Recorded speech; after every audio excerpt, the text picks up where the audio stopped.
Fenomena yang sangat fenomenal di Indonesia. Apa itu? Masuk angin.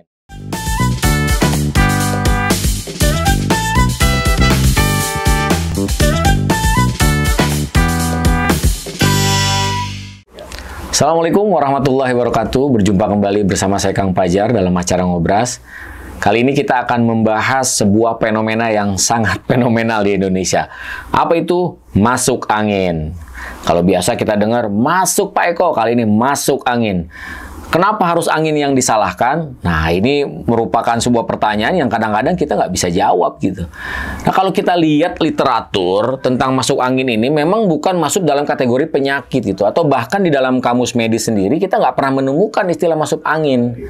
Jadi masuk angin itu sendiri merupakan sebuah gejala ya yang dikeluarkan oleh tubuh atau simptom yang dikeluarkan oleh tubuh yang akhirnya akan menjadi penyakit. Biasanya masuk angin itu tidak lepas dari dua. Pertama, influenza. Masuk angin, influenza, ya bisa pilek, batuk, demam. Kemudian yang kedua adalah diare. Gejala-gejalanya mirip. Tapi jelasnya masuk angin ini bukan penyakit, tapi gejala yang akan bermuara pada sebuah penyakit. Kemudian, apa yang mengakibatkan angin itu bisa masuk ke dalam tubuh kita? Jadi kita coba pahami, tubuh kita ini memiliki reseptor terluas, terlebar, yaitu apa? Kulit. Kulit ini memiliki pori-pori.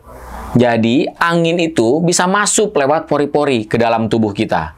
Ketika angin itu masuk, maka angin akan berjalan. Seperti sifat angin dalam ilmu holistik akan berjalan ke atas. Maka dia akan masuk ke ruang-ruang yang ada di dalam tubuh kita. Yang dicari adalah ruang-ruang berrongga. Ruang berrongga itu di organ apa saja? Pertama usus, kedua lambung, ya. Jadi ketika masuk ke dalam usus, dia akan naik ke dalam lambung. Nah, lambung yang dalam keadaan kosong atau dingin itu akan mudah diisi oleh angin. Nah, ini yang mengakibatkan terjadi kontraksi. Ada rasa mual, kemudian ada rasa mulas, ya. Bahkan tiba-tiba ada rasa sakit yang melilit di area perut. Karena angin itu masuk. Nanti angin akan terus berjalan ke atas sampai ke area paru-paru. Biasanya dia akan mengakibatkan rasa yang sedikit pegal ya di area belakang atau tulang belikat. Sampai saat angin ketika sudah masanya tubuh itu sudah mulai panas, dia akan naik ke atas sampai ke kepala. Maka orang rata-rata kalau masuk angin itu pasti ada gejala pusing. Dan nanti pusing kita akan bahas lagi secara detail. Pusing yang dingin, pusing yang panas, ada babnya lagi. Kemudian kelelahan. Jadi dalam kondisi kelelahan itu angin akan mudah sekali masuk ke dalam tubuh.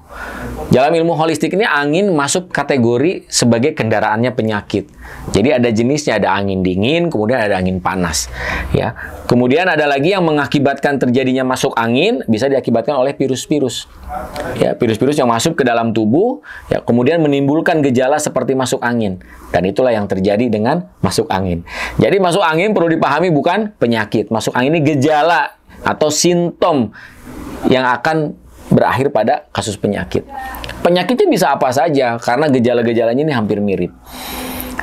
Kemudian apa yang dirasakan ketika seseorang ini mengalami gangguan masuk angin ini? Biasanya yang paling pertama badan ini terasa greges ya, nggak enak gitu, terasa berat, dipakai untuk gerak itu rasanya sendi-sendi seperti kaku. Kemudian ada panas dingin dan meriang. Nah, ini juga unik, meriang. Sampai saat ini orang sering bertanya, Kang, kenapa kalau orang demam kemudian meriang? Jadi meriang ini atau menggigil ini merupakan respon tubuh. Jadi tubuh kita ini luar biasa. Sama halnya kalau kita misalnya terjadi kecelakaan, kita terjatuh, tertusuk duri, ada rasa sakit yang diakibatkan tertusuk duri itu akan dikirimkan oleh reseptor itu ke otak. Di otak diterjemahkan, maka otak akan mengirimkan sel darah putih. Perlawanan imun tubuh dan darah putih pada benda asing yang masuk ke dalam tubuh itu akan mengakibatkan terjadi demam. Jadi demam ini bukan penyakit. Demam juga sama, respon perlawanan tubuh. Nah, menggigil juga sama. Tubuh kita ini memiliki satu sistem saraf yang mengatur tinggi rendahnya suhu tubuh. Ketika terlalu tinggi, maka tubuh akan mengirimkan sinyal kepada otot untuk melakukan gesekan. Maka terjadilah menggigil. Kemudian ada sakit kepala. Ya, sakit kepala itu sangat luar biasa. Ketika kita terserang masuk angin ini, yang paling pertama biasa dirasakan ada rasa pusing di kepala. Kemudian apa? Buang air besar. Buang air besar secara terus-menerus. Karena apa? Karena tadi angin tuh masuk ke dalam organ-organ yang berrongga. Kemudian apa yang bisa dilakukan ketika kita merasa ada di posisi masuk angin nih sepertinya saya ini. Nah, yang bisa dilakukan yang pertama adalah perbaiki imun tubuh kita.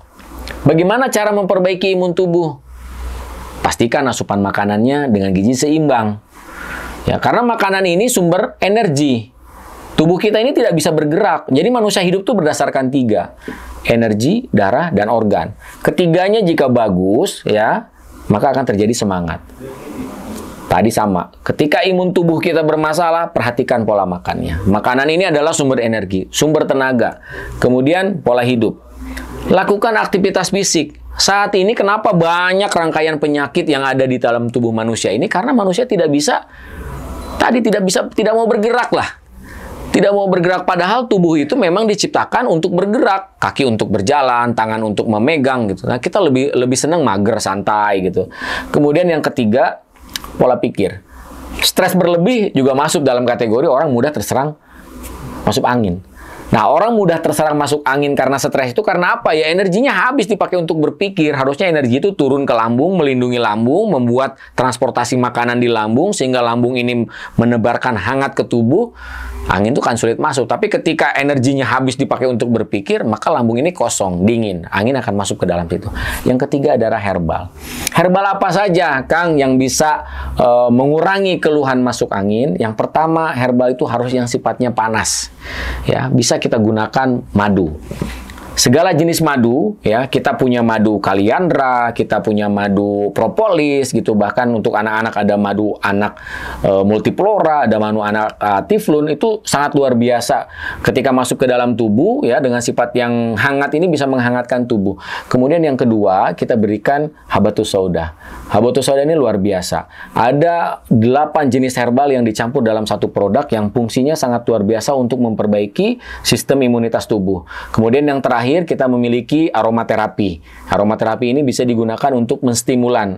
Karena ketika aromaterapi yang mengandung essential oil itu terhirup, maka akan menimbulkan rasa tenang. Ketika kita sudah tenang, itu akan meningkatkan imunitas tubuh. Ingat, perbaiki pola makan, perbaiki pola pikir, perbaiki pola hidup. Salam sehat, jangan lupa bahagia. Assalamualaikum warahmatullahi wabarakatuh.